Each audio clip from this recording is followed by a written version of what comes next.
把他琵琶骨穿了？啊，别，有话好。你要穿他琵琶骨啊？好，对呀，我就当着你的面给他穿。哎，您听我给你讲讲这簪子哪儿好？对呀，你给我讲讲看。哎，你看啊，这。别动！你们在乱动乱说，我就把他右琵琶骨也给穿了。2个琵琶骨一废，你这辈子什么都干不了了，懂了吗？懂了你就点点头。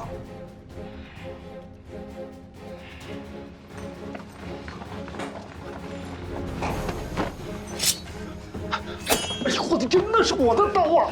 现在怎么说，老大？你个臭婆娘，你今天就是伤了我也没用。我曹帮上下几十万个弟子，拿唾沫都能淹死你。你们江湖好汉就是拿唾沫杀人的是吗？我。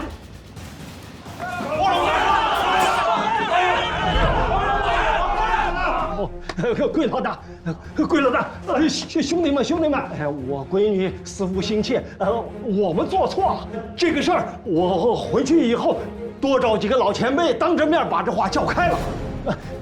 认错道歉都在我身上。你跟他们废什么话？他们就是一帮臭贼。你骂谁是臭贼？哎，他是谁呀？什么？他是谁？苏小姐，她是谁？啊，我之前跟你说了放战俘的那个苏小姐嘛。你骗人！没有啊，真的。你不是说你永远不见她吗？你怎么又去找她？有本事吗？不是，我不是说你没本事，你也可以救我。我担心你们的安危啊。江湖事，江湖了嘛。江湖的事我不懂是吗？还是你觉得我救不了你？我现在就把他脑袋割下来，信不信？不要冲动，不要激动！啊，这些话别在这儿说，别当着外人的面讲。我守了娘15日，娘醒了第一时间就找你。今儿你再不回去，我没法跟他说了。娘醒了。啊，醒了。辛苦了。二位，不好意思打断一下啊。丫头啊，你能不能把手稍微松一点？我这有点上不来气儿。闺女。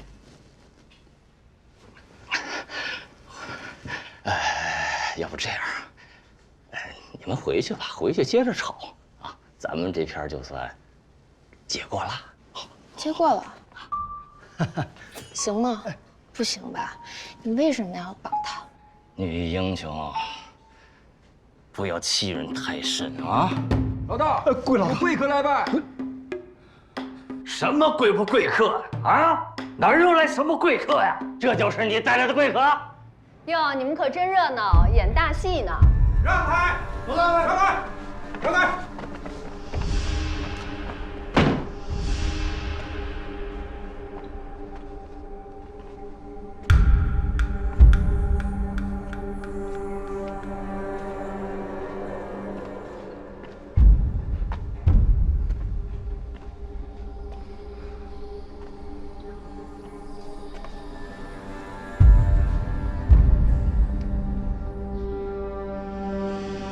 这刀放下吧，这玩意儿可没长眼睛。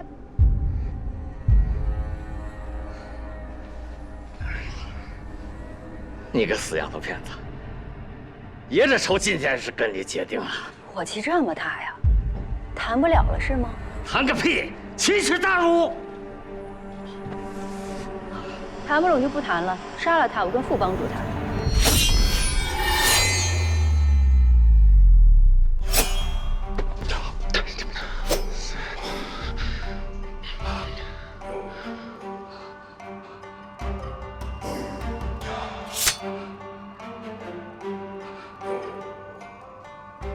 我给你个台阶下，这个人是两江总督府要的，光棍斗不过势力，你不放他走，我马上离开。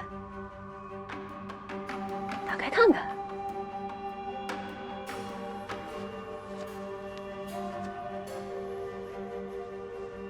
两江总督私印，压不住你吗？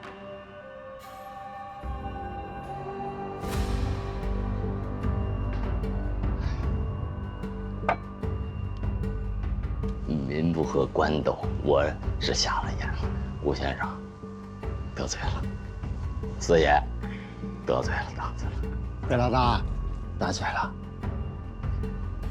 顾大奶奶这是好刀法呀！看来以后看见拿刀的女人，那我得躲远点。躲远点就有用吗？看你那灯。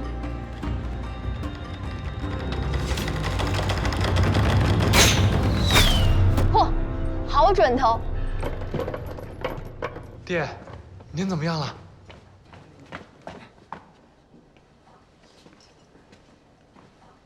哎，你上哪儿去？啊，我到前面忙去。前面没你要忙的事儿。金山寺的那老和尚说想办一个水陆大法会，我觉得这是好事儿，因为咱李家来到了两江地面上，也不能让他们说我们只是来赚钱，给死去的人念念经、烧烧纸，让活着的人感激。我觉得这笔买卖做得值。钱花的确实有点多最近，但是我在跟古平原争，一旦我赢了，你觉得打败了古平原，你就能赢吗？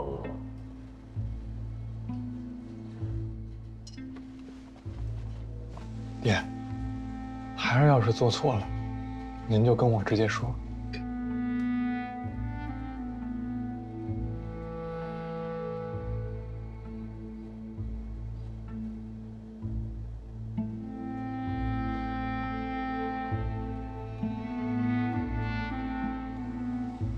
王道无非就是人情。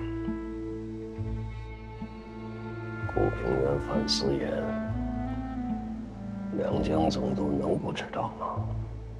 能坐视看着你把所有的盐场都拿过去，当一个不戴帽子的江南王吗？他们不可能允许你这件事情做成。我是收了全部的盐场和盐府，可我没想要那么多。你不能一分钱都不留啊！有两江总督府在这撑着，古平原倒不了。爹，您是觉得我赢不了古平原？你赢不了两江，更赢不了朝廷。生意没怎么做错。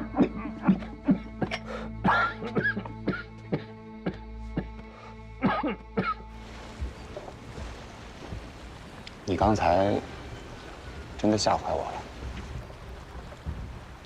想有多事儿？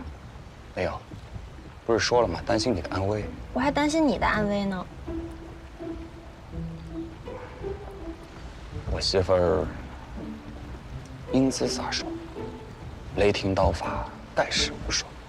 以后行走江湖，谁不敢给你古大奶奶三分薄面？你说的确实是事实，但少给我灌迷魂汤。刚才要不是苏小姐及时赶到，真不知道这戏怎么唱下去。我再说一遍，就算那姓苏的不来，我也能救你出来。哎，我本来以为你刚才是故意吃醋，是想拖延时间，是这样吗？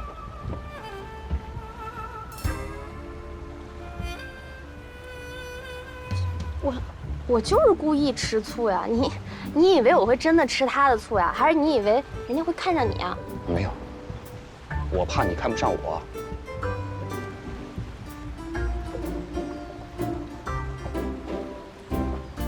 仓里那位，你不去跟人说说话？那你陪我去啊，单独去见他，我怕我腿软。你少来，你自己去。跟人感谢一下。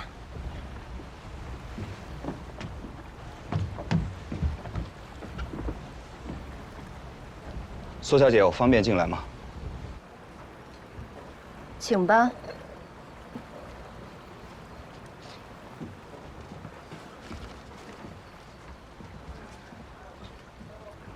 多谢苏小姐施以援手。我走的时候，魏灵飞让我带上两江总督步堂私人印押，你要谢，得谢他。若不是被逼至此，我也不想麻烦他们的。你在帮他们办事儿，护住两江盐场不被李家吞了。他们不怕麻烦你，你怕什么？我怕我回不了徽州啊。两淮盐场相争，我看李清是个必败的局。你此番功劳不小，再过几年，想必就是江南最大的财生爷了。一个小小徽州，回去干什么？种地卖茶吗？我是明知不可为而为之。过去太年轻，把做生意这事儿想简单了。当时还有一颗求道之心，觉得做生意可以惠及天下，济人于贫困，救人于危难。但慢慢的，眼界开了，这颗心就没了。如何讲？反观我们自己，不是在争权，就是在内斗，不知世界大事，一味坐井观天，连我自己也是如此。小道可以谋生，大道可以谋国。要是真的能为这个国家做点什么，我不会在乎个人安危的。我知道这话有点夸妄了，惹您见笑。古先生，有访客。古大爷，请。我同你一起吧，曹帮的人花样很多，我怕你吃烂亏。是李清兄，不妨事了。那，你一切小心。嗯。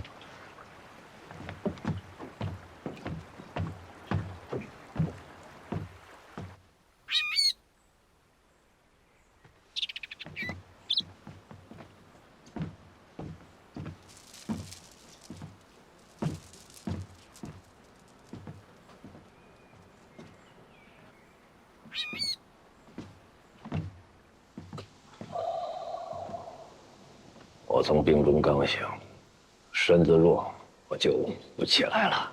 啊，我听李清说了，您安坐，有什么吩咐啊？在宁古塔待久的人，多多少少都会有些变化。那个地方天罡地煞都聚齐了，你毫发未损地逃了出来，没把自己弄丢。那里确实是恶鬼扎堆，不然何至于舍了命也要逃出来？不过越是在那种地方，越是明白良善之可贵。凭什么在狼群里，就一定要把自己也变成狼啊？我听说你跟曹帮惹了麻烦，这不是好事。即使有苏小姐帮你硬硬的解开了，但是也没用。你在水上犯言，曹帮都不用出面，只需要沿途举报。两江总督的手再长，他还能越得过去两江吗？这是一步死棋。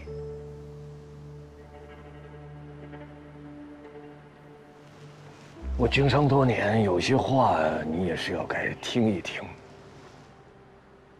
天底下最糟糕的事情，就是打价格战，没有一方能赢，两败俱伤。这是一个不死不休的局，不要再继续下去了。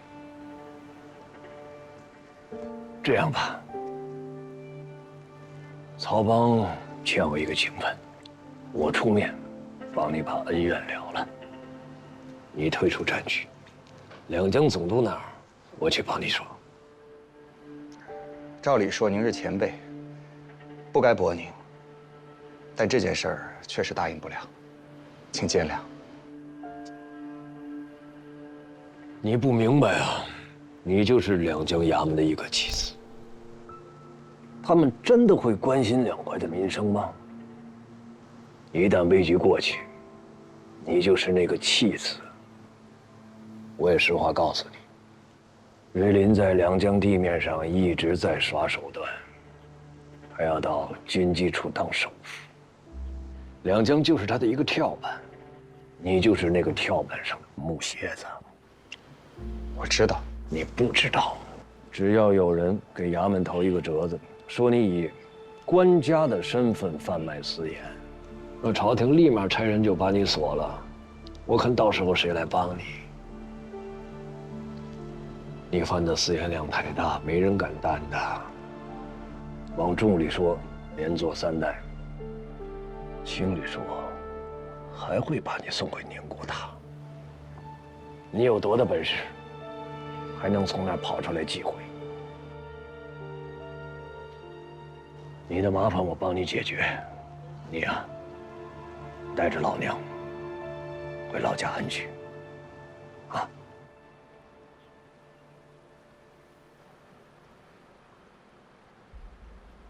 我和你非亲非故，对吧？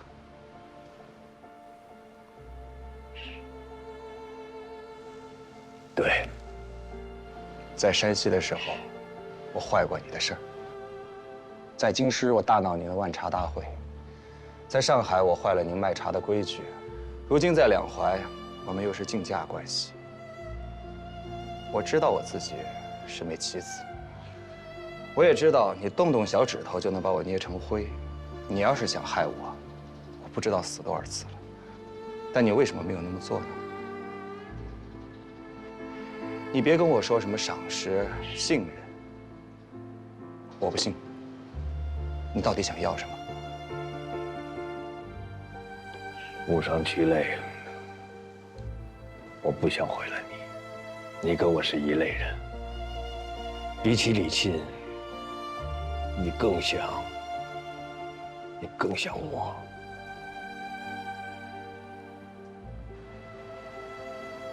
以你的手段、心机，到了我这个年龄，那还了得吗？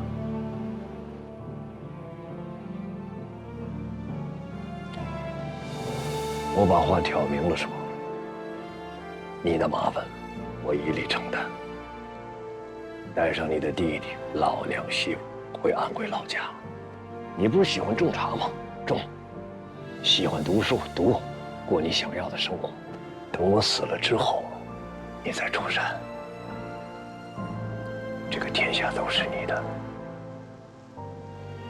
别人说我是李万成，我看啊，以你的成就，将来会远远的超过我。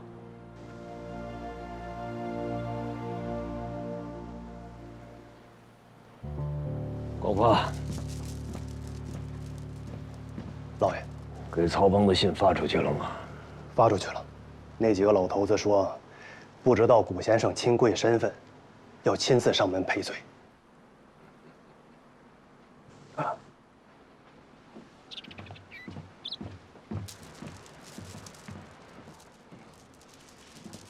天下巨商我也见多了，只有你，刚才差点把我给骗了。果然是一方领袖啊，佩服啊！你这话什么意思？说到底，你是半官半商。爷爷交到你手中，那跟之前有什么分别呢？你可以在外面帮六王爷做生意，你还可以把两江总督送到军机处，做首辅大臣。而我呢，我只是一介平民百姓啊。我在争什么？我争的无非是个天下盐商可以平权，盐农可以自由买卖。天下一家独大的时候，老百姓的日子不会好过。瑞麟跟我说，他要借着这场战争，把两淮盐业还给两淮人，交还给两淮盐业工会175个商人手中，让他们共同管理。我不介意做棋子，因为我认他这句话，我认这个理，所以我心甘情愿地帮他办事，就这么简单。告辞。你想还回宁国塔吗？做任何事都是有风险的，难道我挖个坑，自己躲起来？你的罪是连坐3代，你的娘已经够苦的了。你即使想死，也要等到他过世之后。为人子一点孝心都没有了吗？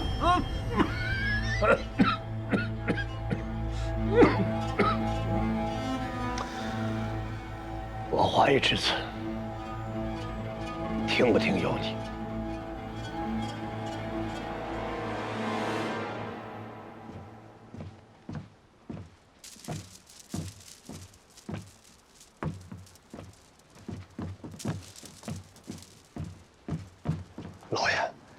消气啊！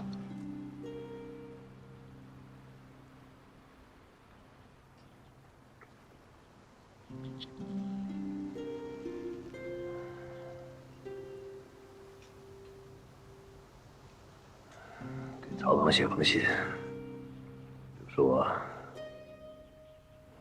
所有今天结私园的弟子，不分辈分，都发个誓，绝不泄露。看看他私研那边还有什么麻烦，一并都帮着解决。是，老爷。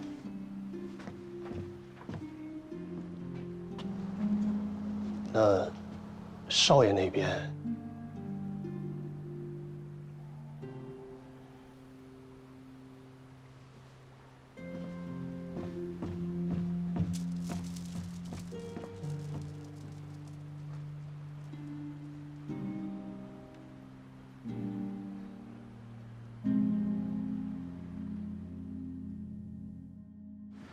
娘，娘，我一回来就听说您醒了。我也是刚醒。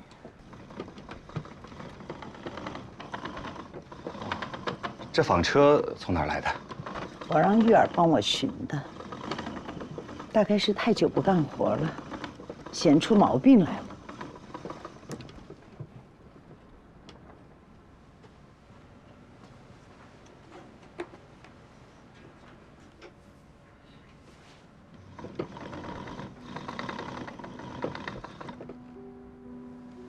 有心事啊？你这怎么之前睡了那么久啊？我也不知道。大夫是怎么说的？大夫他也没说出什么。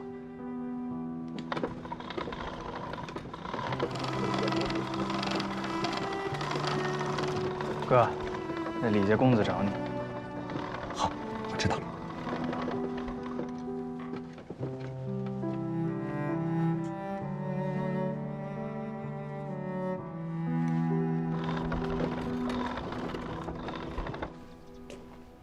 这么有闲工夫啊？我给你带了点上好的灵芝，听说你娘醒了，灵芝粉最是安神。谢谢了。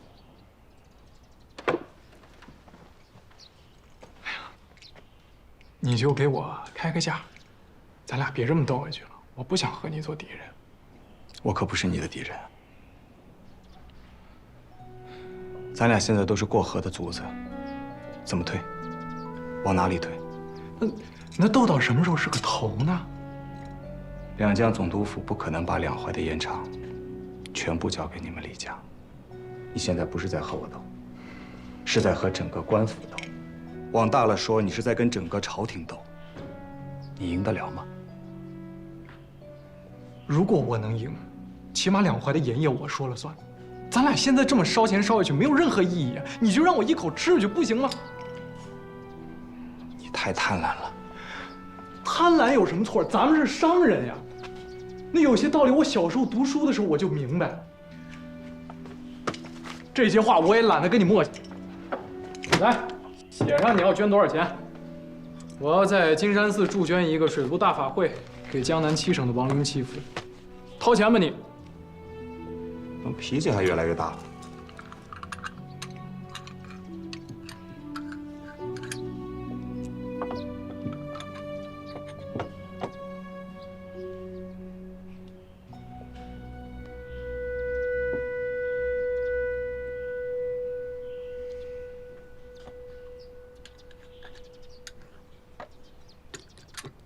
哎，对了，你爹身体怎么样了？跟你有什么关系啊？哎，你等等，咱俩还是一起去一下两江衙门吧。有些事情，当面说清楚比较好。我这么跟你说，现在对于做盐，我没什么兴趣了。把你们李家收到的盐田一半交出来，和两江总督府平分。我可以马上回安徽去种茶。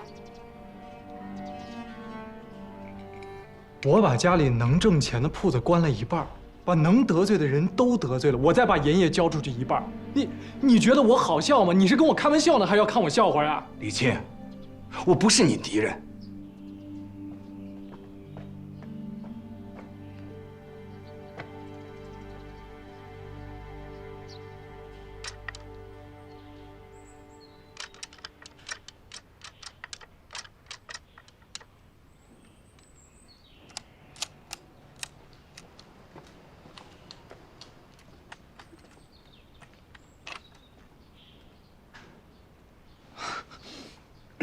可笑吧？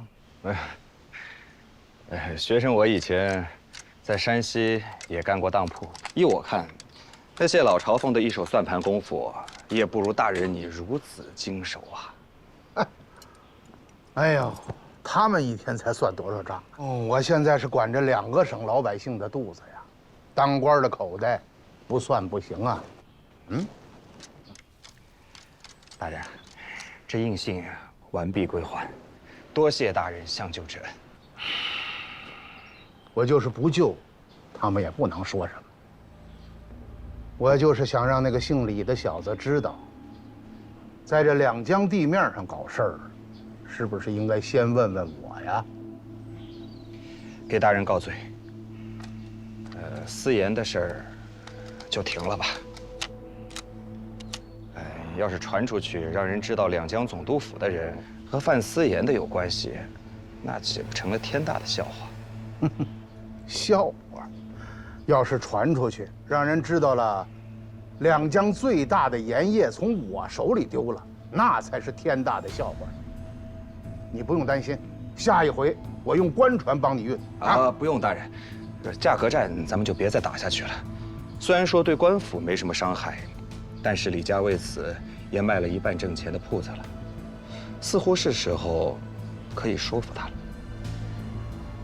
你说服了吗？我没有。这天底下最难除的就是一个贪字。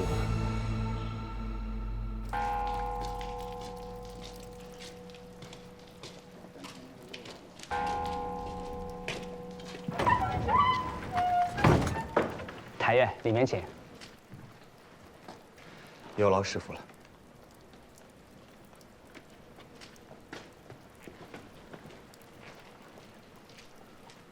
我觉得只拿一半盐场也不错，你斗不过两江总督府。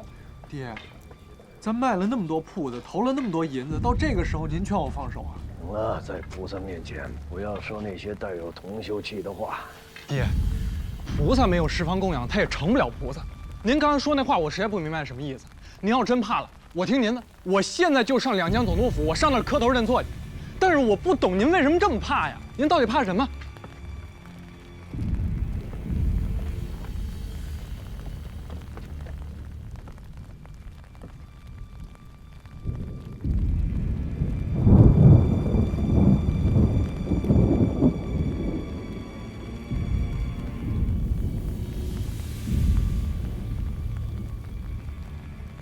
顾先生，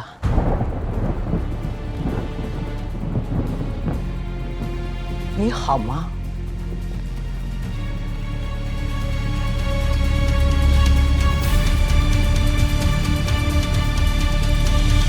你死就死了吧，你为什么要折腾孩子啊？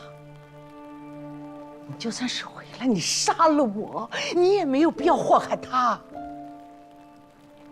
爹。这怎么回事啊？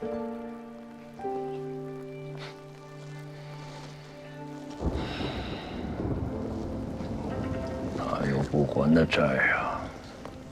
没人要你的债。陈当你在京师死了，我一个人把2个孩子抚养大。大的读书好，他要去京师求功名。临走的时候，他还跟我说，他说他要去寻你的尸骨埋葬。我送他的时候，我莫名的担心，我喘不上气来，因为我不知道我自己在担心什么。现下我知道了，什么大咆哮考场，都是你的局。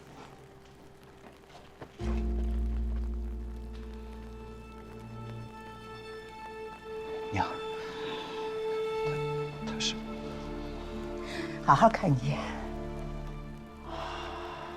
这就是你死掉了20年的爹。他上辈子姓谷。老太太，老太太，我爹他姓李啊，他是城南的李家公子。我娘说他是家道中落入赘来的，爹，是不是呀？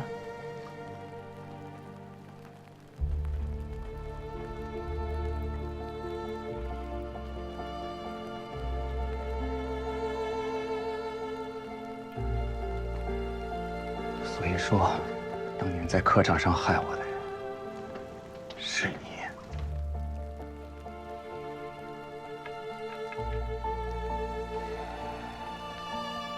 知道你来京师了，担心你要是真考上，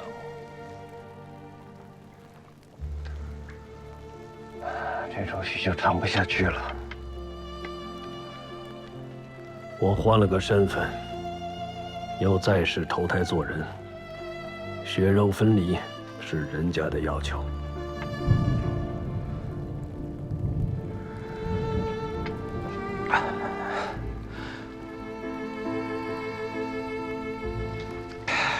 娘，你认错人了，他怎么可能是我爹呢？我爹在去考科举的路上已经死了，如今尸骨无存，而他只不过是一个下坠有钱人家的糟老头子，怎么可能是我爹呢？娘，外面风大，别在这儿待了，我带您回去，我陪您回去。慢点。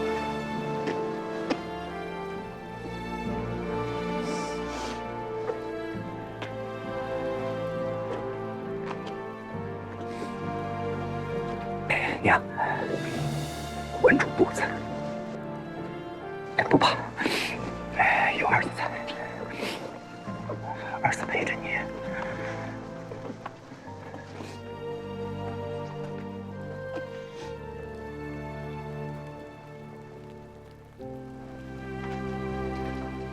爹，爹。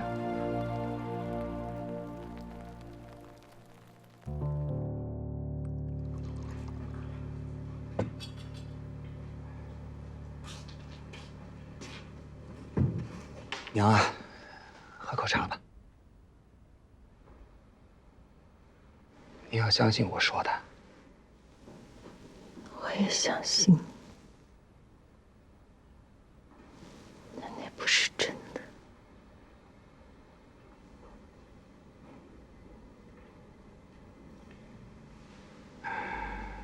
娘啊，我给您算笔账了。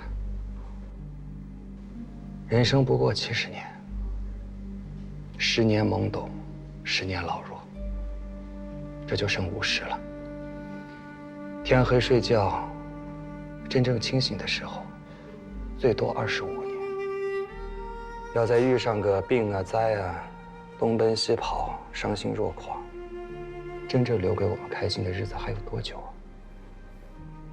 何苦为了那些烦恼，再委屈自己呢？刚才你说他不是你爹的时候，我心里的这块石头就已经搬走了。有你，有老二，有玉儿，有这么多的人，应该讲，我过的是好日子。咱们过的自然是好日子。多少人家还羡慕不来呢。所以，我不要自欺欺人。几十年的心事，都到了这般岁数，我总可以放下了。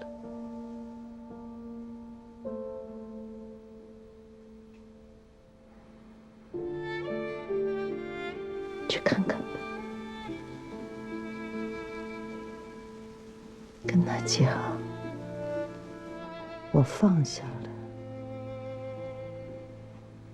让他好自为之吧。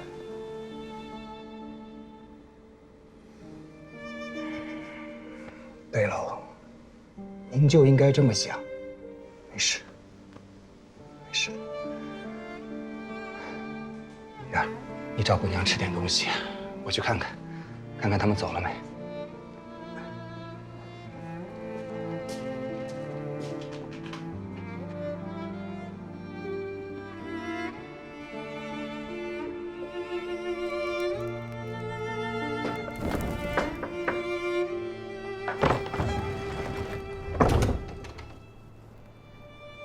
你来干嘛？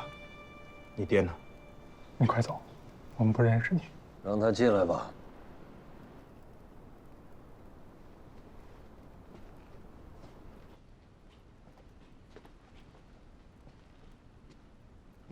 你头发呢？我求这儿的方丈帮我剃度，3000烦恼丝，去了也就去了。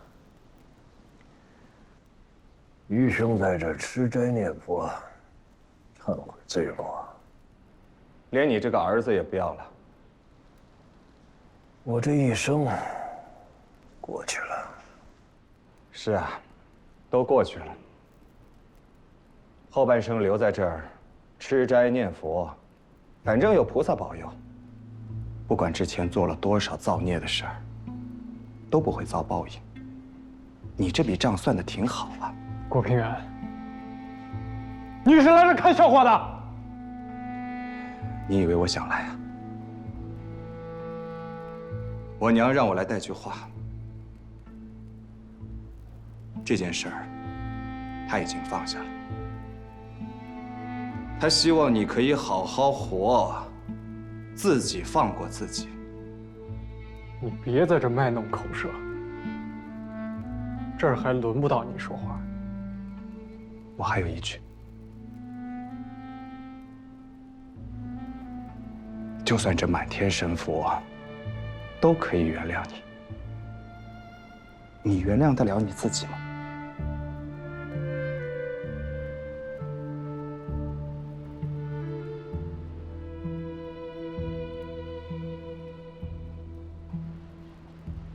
刘布，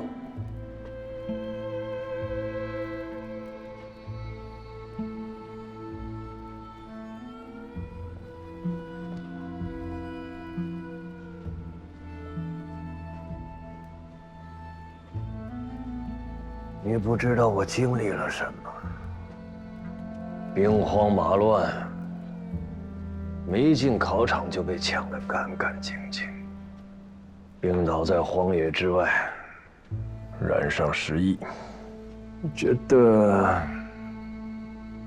穷如命如草芥，病死了被野狗吃，埋在路上被蝼蚁吃，心灰意冷，直到遇到你娘。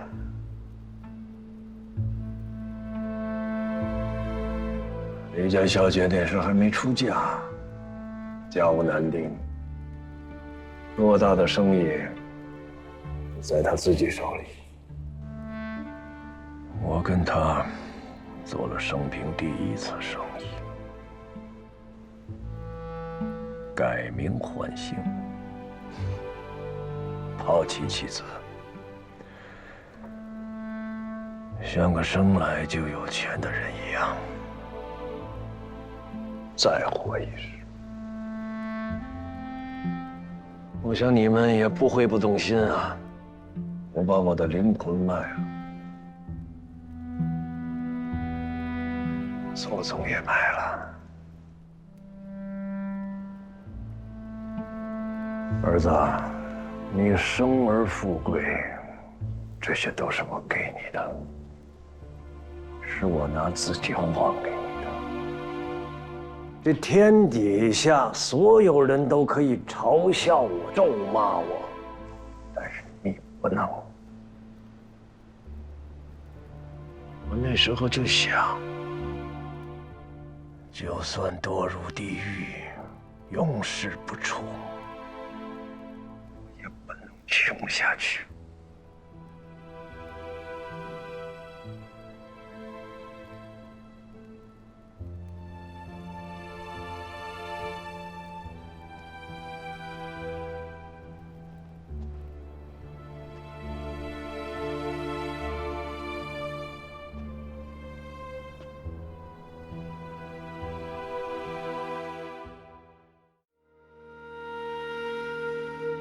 并肩登楼，一起走向头。风雪踏过山海同游，人世道险与凶，心一诺千斤重，为了向命运的捉弄。相逢间无语中，望风化一丛丛，半只脚共闯荡，如日初升。也曾拥凌云梦，天地碧入怀中，绘春秋。岁月峥嵘，当时同舟携手渡江河翻涌，劝君更尽酒一盅。曾见过那浮于翻云，手段千百种，也见过那离子将人心渐渐满空。生与浊世所幸，彼此曾患难与共。谁应谁应，好似一场梦。相逢间无语中，叹浮华已匆匆。剧中人纵身险，执迷半生。